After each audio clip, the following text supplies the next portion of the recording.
Yo, it's Power 106.5 Speak Life Radio. It's your boy, Pastor Leon Purley, a.k.a. DJ Civil Rights.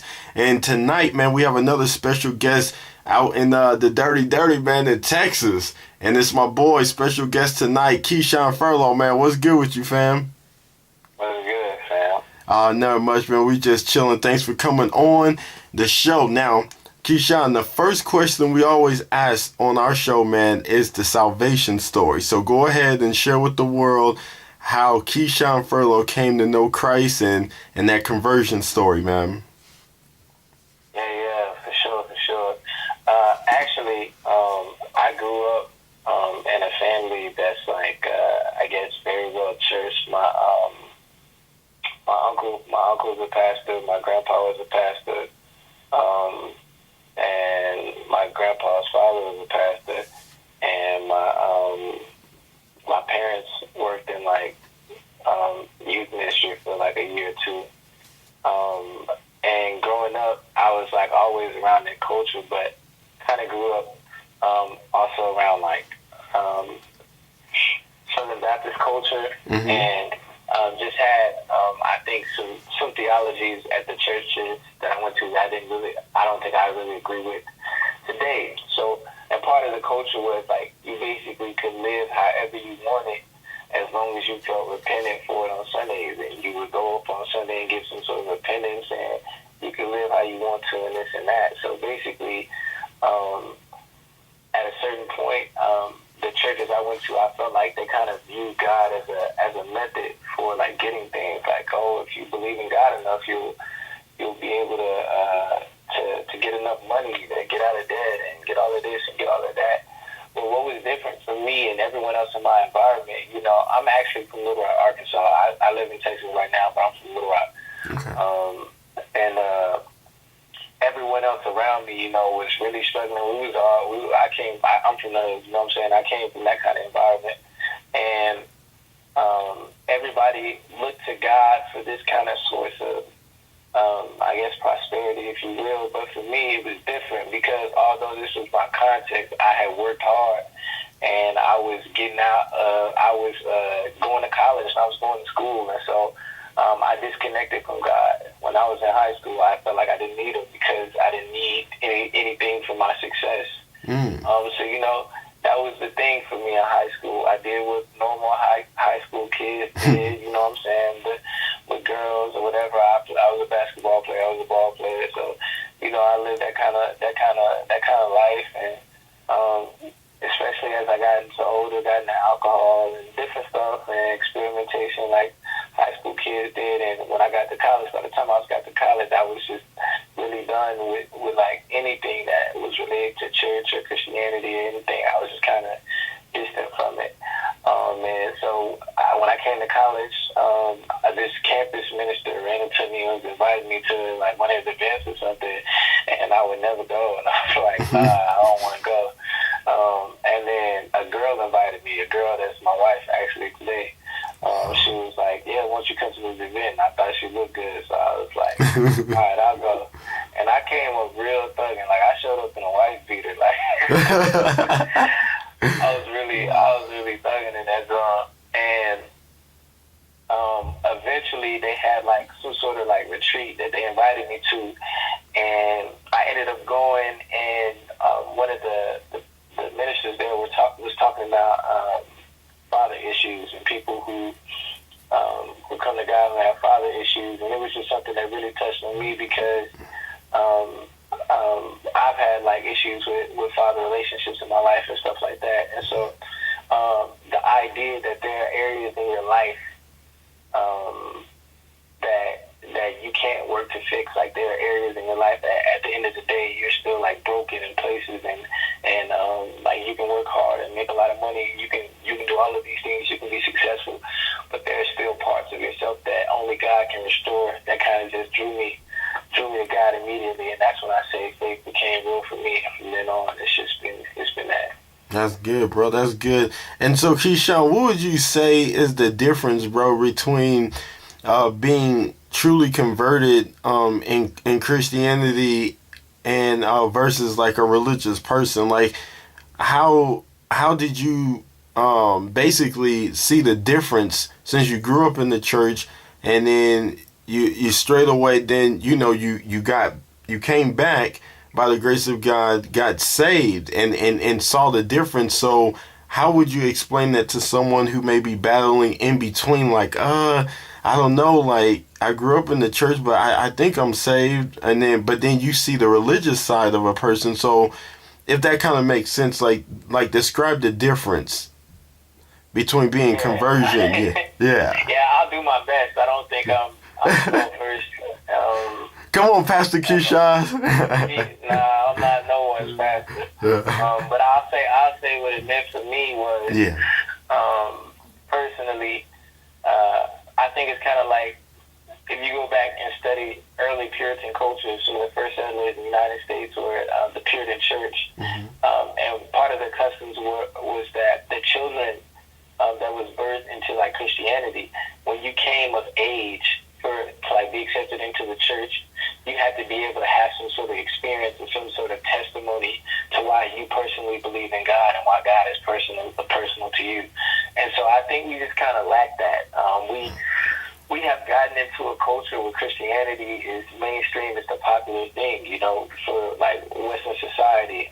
Despite like what people say about like Christian values being removed from mainstream media, this and that, still predominantly for the past however many odd years, 100, 200, 300 years that this country has been establishment, at least on the surface, Christianity is the popular thing. But being disingenuous from the true values and the core merits. So I think for me, it's about when you're at a certain age, you have to learn what does Christianity mean for you. If you're riding off the faith of your parents, if you're riding off the faith that's the popular faith of the nation, and you haven't had any moment in your life or any experience that says this faith is mine, this is something I know I have because of this, and I think it can be slippery. You know what I'm saying? And that doesn't have to look like a catastrophic event. That doesn't have to look like a major life-changing thing. I think anyone can grow up in a Christian home and be raised and discipled into being a firm believer and stay committed. But I think at some point there has to be something about this faith that draws you in, and you say, okay, I've been in here, but I choose to remain in here because of this. So that's kind of, for me, it's got to be something that makes it real for you. That's good, bro. That's good. For those who are just now tuning in, we got Keyshawn Furlow on the line, man. Power 106.5 Speak Life Radio. Yo, bro, when did God give you the unction, man, that rapping was going to be the career? Because there's millions and millions, Keyshawn, of artists out there, man. But your style is so unique. A million artists. Yeah, but you stand out, man, and that's the beautiful thing of it. And so, I think it's official. If you could get your music posted more than 3 times on Rapzilla, you are official. You have made it, man. And so, shouts out to Furlow Rude and the whole nine. But no, man, like, for real, when did God give you the unction that, I'm kind of nice, man, for the kingdom. Let me pursue this. Oh, well, actually, so the first time I ever started rapping, when I was about 9, my mom got married to my stepfather, who passed away last year. But when I was about 9, it was raining outside. It was summertime, and me and my brothers were in the house, and it was raining outside. And at that point, we was playing video games, Nintendo 64, so I didn't work on GoldenEye. And my dad wanted to offer like an alternate thing to do, so that we weren't just like consumed with media and stuff. So he was like, yo, because he himself used to be a rapper. My dad, he came up like he was a trap rapper. Like he was from the hood. Like he really was like rapping. Okay. So he was like, yo, why don't you try writing raps? And so me and my other younger brothers, we was trying our hand at writing raps, and they didn't like it. And I'm the only one who was stuck with me, and I've been rapping ever since. So I'd say since I was about that age, and I've always loved music too, because since I was like a young kid, my mom actually played a lot of hip hop in the car. When I was young, I grew up on A-Ball and JG, DMX, Busta Rhymes, Notorious, Bone Thugs. Like, we riding around. My mom was listening to that. You know what I'm saying? So it was just me and my mom. So I could. When I was like 5 or 6, I was spitting the whole verse just like this. You know what I'm saying? I'm coming in, and I was that kid. So I think as I got older and older, and just fell in love with more and more, like, of all of the nuances, all of the ways that come with hip hop. When I got into high school, I was actually started rapping and started trying to write and make a mixtape. I wasn't doing no Christian music though. Yeah. And so when I decided that when I decided that I actually was going to be authentic with my faith, I met these guys on campus who were doing some Christian rap, and I was like, yo, that's dope. And they had heard that I rap, but I used to do like freestyle cyphers and stuff like that. And so they just asked me on the song, and I think that I was like 17 at the time, because I came into school early. I was 17, and so I've been trying to be a Christian rapper, quote unquote, since I was 17. And so ever since then, I guess I knew I was like, yeah, I'm gonna put my all into it and see what God makes out of it. For sure. And how did you link up with Street Hymns, man? How did you guys meet and start building? Me and Street, man, this is a favorite question. The way me and Street met, me and Street, I first got introduced to Street through a mutual friend who's a producer. His name's Kilo. Shout out to Kilo. He actually is the producer for the Hood Scholar record. And about 2-3 years ago, he was working on some other records for me, and he was like, yo, I think you should meet my friend, Street. I think you guys have some things in common and stuff like that. So we talked online and hit each other up and was like, yo, share music. I was like, yo, we gotta link and do something together. The typical artist thing, all artists do that. You say, yo, we gotta do something together, and it never happens. And so basically, I work at a university out here in West Texas, and Street's little brother actually started going to my school. I didn't know. I didn't know at the time. He never told me, and I met his little brother one day. And his little brother, I have a tattoo of a mic on my left arm, and he said, yo, you do music? And I was like, yeah. I showed him some of my raps. He was like, yo, this is really dope. You should listen to my brother. And I was like, oh, I know your brother, Street. And his little brother was always hanging around me because I go to a school that's majority white. So I take a lot of the black kids on our campus, and me and my wife, we bring them to our home and make meals for them and stuff like that, so they can have some sort of sense of home, you know what I'm saying? Yeah. In this kind of environment. And as we became close, I kind of met his brother, and we started hanging out. We started doing music. We did a couple songs together in the very beginning, and we was like, yo, this is good. We work chemistry, and so we decided to take a few days off and make a collective project, and it just worked like that. We clicked, now. Wow.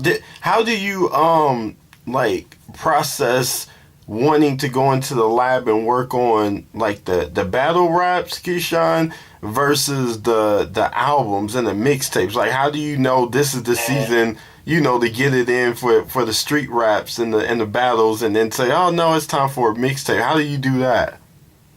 Yeah, so I actually am an artist first. That's what I always tell people. I've been doing music for so I've been wanting to write music and writing hooks and writing songs since I was a kid. So I'm an artist first. But I think one of the things about me is I'm one of the people who, like I said, my mom played A-Ball and MJG, and then she played DMX. So I understand the Southern, the Southern drawl, the shine, the stunning music, but I also have a deep appreciation for lyricism and content. So I think, making music, especially in this genre, you're always drafted toward making bangers, because that's where the industry is right now. It's hard for an artist to come up if he's not making bangers. You know what I'm saying? You gotta make the anthem songs. You gotta make the songs you can play in youth groups. But battle rap was a way to express the lyricists, you know what I'm saying, to come out with the pen game and really body people, and just kind of get to flex the lyricism that I was in love with. So I think the difference between composing a battle and composing a song, my songs are meant to like I guess I'm more like thoughtful. I put more thought into my music. I put more thought into my songs. I want listeners to come up with a concept, this and that. Battle raps are an opportunity to engage with people who love doing the same thing, to use that as kind of a ministry tip, but it's also like just a way to have fun. You know what I'm saying? I have like bars that I write all the time, and I'm like, somebody got to hear this shit. I'm like, this can't go in a song because it's gonna go over too many heads. Yeah, so yeah. When me and Street first, when Street is actually who introduced me to battle rap in general, like as far as like URL, King of the Dot, stuff like that, contemporary battle raps. Street introduced me to that. I was like, man, these cats are crazy lyrical. Mm-hmm. And I was crazy impressed. And so, as always, it's like, how do we push the boundaries for this? And say, how do we do this in a Christian context? How do we be light in these areas? So it's just kind of like that thing. And I write music and I write songs. Like, I write hooks like daily. Like songs, like concepts and stuff like that. That's the thing I work on and create daily. And when the battles was like a thing to do, like I never knew that like our battles would like get out there like that. Like when we first started doing battles, like I don't think we had. Maybe Street did, but I had no idea Rightz-Speak would post a battle or anything like that. I was literally going to these events just for the events themselves. You know what I'm saying? I feel you, man. Wow, that's deep, man. So October 19th, you had dropped, on Rapzilla. Yeah, keep an open mind. Yeah, keep an open mind, man. I still believe, Keyshawn, that you should have charged for it, man. It's a solid album, man. If I was in your shoes, that's easily 1995. So what it means is the next thing I drop, you gonna copy, right? Oh, absolutely, man. Because I'm gonna get all the exclusives. You know how I roll. There's three tracks, man, that I want you to kind of give a brief synopsis, because these are my three favorite tracks. You ready? Cool, yeah. Crazy, The South Star, and Hood Scholar. And so you can go ahead and break those three down, the concepts of those three songs for me. Yeah. So, Crazy was made actually, like in two different moments, if that makes sense. Mm-hmm. It was like two different emotional, like polarities, if you will. At one point, feeling like underappreciated, underlooked, and just no one showing any love to my artistry. And then I was like, kind of had this song concept in my head, and then I don't know if you're familiar with the Legacy movement. Legacy is a great conference that is put on by this good youth organization in Chicago, and every year tons of artists come out and support, big artists like the Lecrae's, the Jasons, the Dream Junkies, the Bizzles, you know what I'm saying? People come out and they do shows, and they had this artist showcase. So for young rappers to win a showcase and have some A&R panel to judge it, and I think we had Natalie Lauren, Jason, and Odd Thomas were the judges, and I won the showcase. Wow. And so it was a thing this summer, and that was kind of like a kickoff for the second half of the year before Keeping Up with Mine and stuff like that. But when I won the showcase, it was like, okay, now my position is toward pride. And it's like the wrestle between feeling like underappreciated and feeling underwhelmed, and the wrestle like toward pride, like to drive a person crazy. And I just like playing. I had some records, and I was working on some records. I was, crazy. And so I was just creating vibes and stuff like that. And so that kind of was the concept for me. And when I make a single, I always want it to be a song that's like, when you hear it, it's like a banger, and you're like, yeah, that just smashed. But when you really think about it, it actually has a deep concept. So that's the way I treat it. I don't like to treat singles as like meaningless, which is nothing wrong with that. Some records are just fun. But I like that. And so that was just kind of that record for me. And it had the single vibe. I sent it to a couple people, and they was like, yo, this is your single. So wow. Yeah, it's history ever since. Okay. And then with the Hood Scholar. Hood Scholar, okay. I figured I should tell this story. I didn't know when people was gonna ask me. I don't even know how many people listen to this. I might do it on another. Hood Scholar, actually, the idea for Hood Scholar, I actually have to give credit to Belief. Belief from Dream Junkies, if you're familiar. I was actually doing a set of shows with those guys. Those guys are great. While they were in Texas, we did a show in Houston and Dallas, and I went and did a show with them back in Oceanside. But Belief was listening to some of my records, and he was just talking about the eclectic nature of my music. Like, in one song you would make a banger, like, and then the other song you get like really lyrical. And he was just saying like, he was like most artists probably trying to focus on one sound. And I was saying that's what's different about me, because like I'm really from the hood, and so I really like bangers. Like in my locker room at high school, we listened to Gucci Mane and CSR and stuff like that. You know what I'm saying? So I like that. But I will sit and digest an entire Lupe album. I listen to Absol and I listen to Kendrick and stuff like that. So all of it vibes with me. So I was like, it's like this part of me, like, and I'm a college graduate. You know what I'm saying? I graduated valedictorian in my class in high school, and like scholarship and things of the intellect actually stimulate me. So I was like, it's like this concept of like being from the hood, but actually loving these intellectual things, and Belief was like, you need to make that a song concept. And therefore, Hood Scholar came up. For sure. And how do you think, and before we go to the South Star song, you did the music video for Hood Scholar, and so what was the perspective if a believer viewed it for the first time and then an unbeliever viewed it for the first time? What do you think, in your own opinion, will be their first perspective and opinion of the video? The music video? Yeah. I don't know. I don't think. I didn't think well, everybody loved. We got a lot of response on, like, I guess the quality of the music video. You know. Yeah. People are used to, I guess, certain quality or certain styles of music videos, and I try to step out of those brands. So I thought the music video was dope. You know, I think David Daniels, he's writer for Rapzilla, said, "Is this the first trap song ever shot in the library?" Probably so. And so I think it was some cool things we did. You know, we mobbed out. We had tons of fun with the music video. So from the visuals itself, it was like an opportunity to have like a high form of art, be creative, but also just have fun with the school setting and the library, and you know what I'm saying.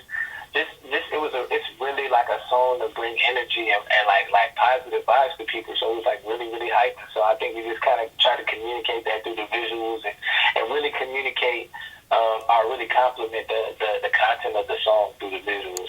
That's good. That's what I was looking for, Keyshawn. Because for me, growing up on hip hop and everything, like you said, the Tupacs and the Biggies and everything, it's like when you zoom in on a video like that, immediately it catches you. Like as soon as I seen the video the first time around, I said, man, Keyshawn, man, I need to hit Keyshawn up, man, because this is really super duper exclusive. And then I was like, man, I gotta spread the word. And I see and I get it now, how a person can impact other lives through their music if it's good quality.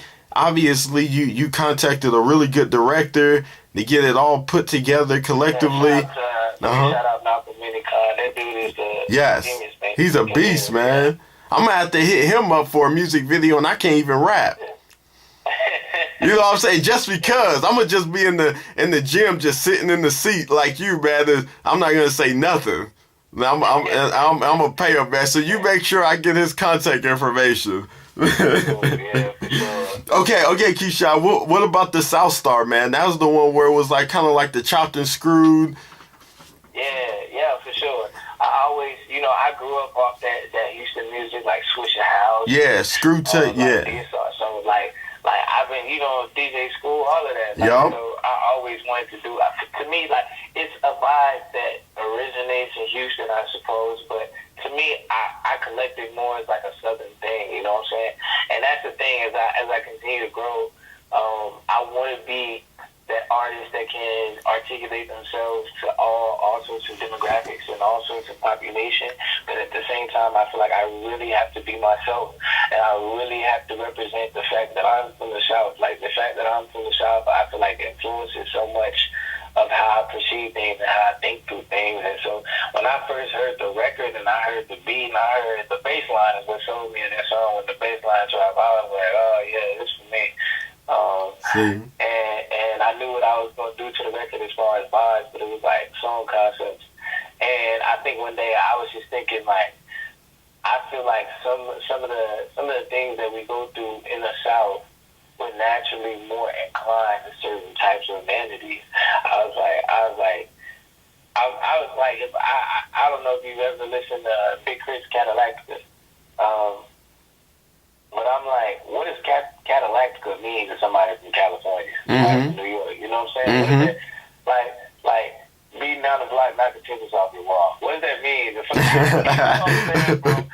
you're not from the South, what does that mean to you? It means nothing. Yeah. And I just think there were certain things, whether it be heavy bass speakers or, you know, candy paint slabs, the color switching and the lights. I was like, these things draw us in the South.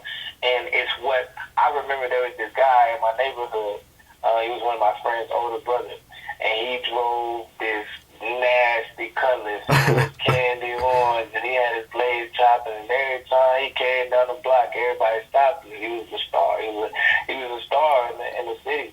And, you know, everybody wanted those things. And even when he ended up going to jail, he had like 100 pair of J's and Air Force Ones his mom just gave to the block. We all came out and had 3 pairs of J's and Air Force Ones. Man. So for me, it was like, what about these stars that attracts us to these types of vanities? And I was like, oh, that's kind of like people follow the North Star for direction. You know, the star that's like supposed to be a constant, and people use it to navigate when they're lost. I was like, we follow the South stars, like the stars of the South. They're like our guide to these vessels of vanity, and it kind of went from there, writing the song. You know what I'm saying? Wow, that's exclusive, man. And thinking about exclusive tracks, like my wife tonight, she's actually about to leave once we get done with this interview to go see Star Wars. And so, you know where I'm going with this, Keyshawn, man. How did you do that because the movie just dropped, man? You're like, man, I gotta hook up the streets, man, with the exclusive Star Wars track. So I've been sitting on that track for the longest. That actually is the song that won me to showcase in Chicago. Wow. But I hadn't dropped it yet for a couple of reasons. But okay. But one of the main reasons is I knew Star Wars was coming out this Christmas. So yes. I was like, yeah, I put that out around Christmas. Yeah. When Star Wars come out, maybe people will vibe with it. But yeah. Okay, that's cool. Yeah. But I wasn't even thinking of the wave of the movie coming out when that made that song. I'm just a Star Wars fan. I'm a Star Wars fan in general. Like, they could have never made a 7th movie and this song would have manifested. See? You know what I'm saying? Did you go see it yet, bro? I haven't seen it yet because the reason why is my wife has never seen any of the Star Wars. And so I'm catching her up. So we're watching all the movies, and I'm taking her through the first 6, so we can go see 7 together. So okay, that's as soon as she catches up, we'll go see it together. Yeah. That's legit, man. Thinking about wifey, man, how do you balance the music career and family life? You don't sleep. You don't sleep. You don't. There's certain things you can't do. It's really hard for indie artists, you know, in general. Yeah. But the way that our culture demands these days, like, you have to constantly be relevant. You have to constantly do something. Like, at this point, I still work full time, so I work full time. At one point, when I put out Keep an Open Mind, I was in grad school. So I was doing grad school. I was working full time. I got a kid, you know, my wife, and we got one on the way. And, you know, I still have so many other commitments as it relates to, like, serving in my church. And, you know, I'm the oldest of, I have 5 little brothers, and I am the oldest. And my father just passed away. And so as it relates to checking on my mom, my little brothers, and all of these things, I have all of these commitments. But still, it's like you work. You go in, you write every day, and your pockets just small times when you're not doing anything. You write, and you're think of the context. You go weeks. When I was working on Keep It Open Mind, I probably was getting 3 hours a night. Wow. Just to put out something that I felt like people would want because I didn't have any time. So sometimes it was just taking an extra hour late at night to record or do whatever. So you don't sleep, you work hard, and I do that because one. Let me say this though. Yeah. Taking care of yourself is important. Like being healthy, eating well, sleeping well, those things are important for sure. But it's like I'm not gonna jeopardize my family. So I'm not gonna quit my job. I'm not going to slide anything for my family. I'm not going to stop spending time with my family. I have to be there to spend time with my son and my wife and nurture those relationships. So it's like, but I truly believe God giving me this gift. And so it's like I'm going to work and do what I can in whatever time I have to make, to put in the work and allow God to grow that and kind of manifest that. So that's just good. Me, you know what I'm saying? For sure, Keyshawn. Keyshawn is in the building, man. Family life. I'm a naturally hard worker. You know, I done had a job since I was 13. See? I had a job since I was 13, like doing different stuff. So I ain't never, even at high school, you know what I'm saying, playing basketball. I go to school.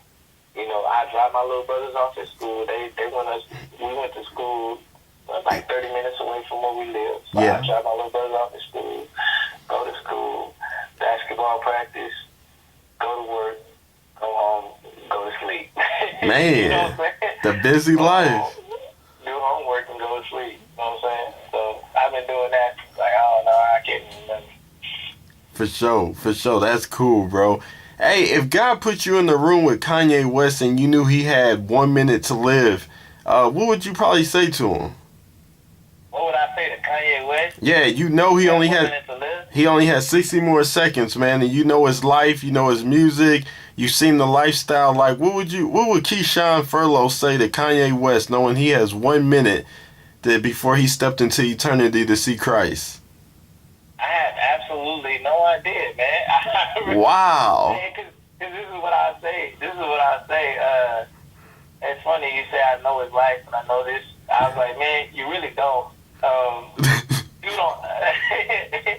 People don't understand how much separation there is from public image, and from like public image, public perception, and private life, and private and what a person's thoughts are, what their hearts are. That's where motives are, and these things and that. And not to say like let me go on record saying this, okay? To me, as it relates to hip hop, yes, it's strictly hip hop. Like with my blinders on, Kanye West is the GOAT to me. I'm just gonna say that. I'm gonna get this out there. But as far as his personality, he's done some crazy things. You know, he's done some things in the media and for perceptions. He's done some things that are like I wouldn't advise. You know, he's called himself Jesus and in some ways compared himself to God. And all of these things, and it's like those are things as far as like on the character level, you're like, wow, that looks like wild and stuff like that. But then, if you ever got a chance to see a show on the Jesus tour, the whole concept of Jesus was about him losing himself and losing his way from God, and Jesus was about Jesus drawing Kanye's heart back to him. Like he had a whole visual story about Jesus drawing his heart back to him until he became one with Christ again, and now he's Jesus. And so it's like anything. Like I said it to say, I never know what his motives, his intentions are. Like he could have absolutely, evil lives in the hearts of men. And so everything he could do could be doing, could be have these crazy ulterior motives, or he could have these perceptions and he's just struggling with his humanity like the rest of us. So 60 seconds is left in the room, and I got Kanye West to live. Now you got 10 seconds. Now you already shared the 50 seconds, Keyshawn. Trying to understand it. So you had 10 seconds, bro. If I got 10 seconds before I talk. That's what's important. You need to listen before you talk. I think everybody feels like they got something to say, and they always know the right thing to say. That's what I'm gonna do. If I walk in the room, Kanye say I got 6 seconds to live, I'm gonna listen more than I talk. Yeah, I was on the phone last week. I had the rapper Chingy on the line, and And it was really deep, man, because we had a chance to share, you know, our faith, and of course and he's a black Israelite now. Right? Yes, yes. Yes, Yeah. Black Hebrew Israelite. So it was very powerful because first it started off with him just wanting to give me 15 minutes, but I made him feel very comfortable on the show. He gave me 40 minutes, and that meant a lot because I know how busy the artist can be. So it was a blessing, man, being able to see both perspectives and to be comfortable to still chop it up even off air with someone who's a platinum artist. So it like I totally agree, Keyshawn, with what you're saying. You don't know, you know, until you have the opportunity to sit down with the individual. But you know, if God did bless us with that opportunity, I'm sure it would be, you know, very impactful to be able to say, hey, man, this is the final hour, man. We're about to stand before the Lord. So, you know, it all or nothing, man. Let's go. Let's do this together. Let's walk this walk out together, you know? For sure, man. Two more questions, man, before we go see Star Wars. Yeah. Two more questions, man. What does Keyshawn Furlow do far as evangelizing is concerned? I know me being a DJ for the Lord, you know, I really like passing out mixtapes and stuff in the community. That's one of the forms of my evangelism. And so, what do you like doing, bro? Yeah, so I work, like I said, I work in the university, as I keep saying. Mm-hmm. And my main thing that I do is connect with a lot of the college students here, like a lot of our black students that we get. I work at a Christian university, let me even further say that. A lot of our black students we get here are people from the inner city Dallas, and they're here on football scholarships, and they're here, you know what I'm saying, not with their head on straight, and they might be ahead of the classes, or they might be behind in their classes and stuff. So one of the things I just really like to do is really connect with those guys and really build relationships with them and try to give them some sort of guidance with figuring out their life. You know, they're figuring out being adults. Mm-hmm. Some of them are figuring out how to manage like their time. Some of these guys come in with kids. You know, they come in, they got a daughter that they go see on the weekend, and so just trying to be as much as I can some sort of voice or some sort of like home or comfort for them, and that and talk about how I believe that just my faith in God and my salvation has changed me, and maybe in some ways it can be that much more changing for them. So yeah, that would be me. That's good. And what have you been studying in the Word lately? What has been where the Holy Spirit has you, you know, just studying right now, man? And in the Bible. Yeah. I would say currently right now I've been a few different places, but Romans is some place that I always draw back to. Mm-hmm. Because I've always, like, when I first started, I just like getting in the scripture. Mm-hmm. Romans is my center for like understanding the depravity of man and understanding how much we truly need Christ. We need Christ for our restoration and our salvation. So, you know, Romans goes through and gives us the case for all men are wicked, and so anything that happens to us, God is justified to present the case of God, and talks about how God gives us salvation, and how therefore we are saved by grace through faith, so it's not works. And then we get into to all of these different things, and so it's just constantly like pointing to Christ, and like men are wicked. We truly need Jesus. So I think that's just something that I've been in specifically because it's easy to feel yourself when you feel like you're popping. When you feel like you're popping, when you feel like you're doing things, it's easy to want to rely on yourself and follow your own strength. So that's just been for me. That's good, bro. That's good. All right, Keyshawn, man, you ready for the loaded question of the night, man? I always present this question last, man. This is the loaded question, man. It's probably not. I already know how to answer it. Okay. So you ready? Yeah. All right, when it's all said and done, Keyshawn Furlow was born. He had his career in music. God has definitely had his hands in his career, his life, his family's life, man, the church, and everything. When it's all said and done, what type of legacy does Keyshawn Furlow want to leave behind to be remembered? Michael Jackson was remembered as the king of pop. Steve Jobs was remembered for changing technology with the phones and the iPads. So what about Keyshawn Furlow, man? When Hebrews 9:27 says, "For it is destined for every man to die once, then face judgment. We stand before the Lord to give an account for our entire life." What type of legacy will be left behind for Keyshawn Furlow? Go.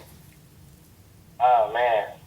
I'd say, as it relates to legacy, if there's one thing I pride myself on, it's being everything that I say I am.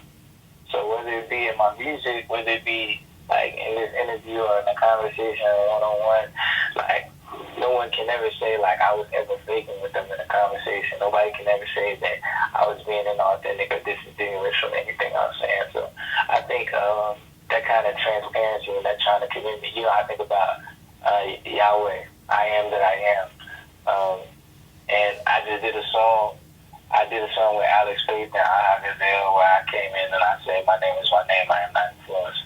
And that's just kind of me. Like I want to be who I am, no matter where I am. I never want to change up. I never want anyone to feel like they can alter me, because I think that's how you stay steadfast in your faith. That's how you stay consistent in anything you're doing, just by being who you are wherever you are. So if I had to say like one thing I want to like be known for my legacy, I was who I was everywhere I went. That's good, bro. That's legit, man. Go ahead and give some shout outs, man. And also, what's next for Keyshawn? I know you had the show coming up. Don't you have a show coming up in Oceanside again, bro, in January? Yeah. With the homies. Yeah, they doing like a showcase out there. And I was actually just going to kick it with the dudes, because my homies are there like, "Yo, we're going to do a showcase." And Okay. Weekend, you want to perform? So, yeah, I got a show out on Oceanside. Okay. Yeah, that. If you want to know what's next with me musically, I got some tricks up my sleeve to that. But I'm actually going to the studio this weekend to record a new EP. Okay. And I'm also going to be shooting music videos this weekend. And you'll see that stuff come up in January real quick. 2016 is coming up real quick. Yes. Real fast, January, man. January, everything pops off, for sure. Everything, man. That's good, bro. Any shout outs, man? Just shout out to everybody who kind of keep an open mind, who watched the Hood Scholar video. Shout out to everybody who watched the Hood Scholar video and didn't like it.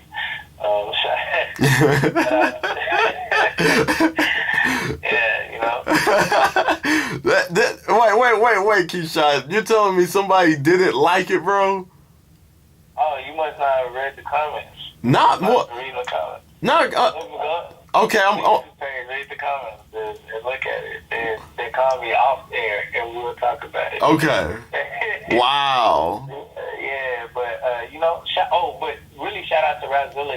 Razzilla is always holding me down. You know what I'm saying? Shout out to everybody on my projects that's been keeping me up, and shout out to everybody who's just been reaching out to me and showing love and doing all kinds of things. You know what I'm saying? All of the friends I got and all of the family I got, they know they are. I don't like to speak names for people if I didn't ask, but everybody who's been showing love and supporting, shout out to everybody. For sure, man. I appreciate you, man, coming on the show.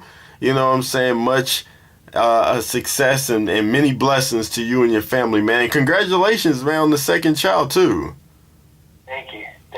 That's going to be huge, man. Keyshawn Furlow, everybody. This has been Power 106.5 Speak Life Radio. Your boy, Pastor Leon Purley, a.k.a. DJ Civil Rights. I'm signing off, man. We're going to go watch Star Wars, man. It's late. I got work tomorrow, but I don't give a care. We about to go out of space, Star Wars mode right now. Keyshawn, he's going to come next time after they get caught up with the other part 1 through 6. Right, Keyshawn? Yeah. Okay. I done seen tomorrow, but I got to It's all good, man. Thanks again, everybody. You know, we out. Keep God first and the rest last. One.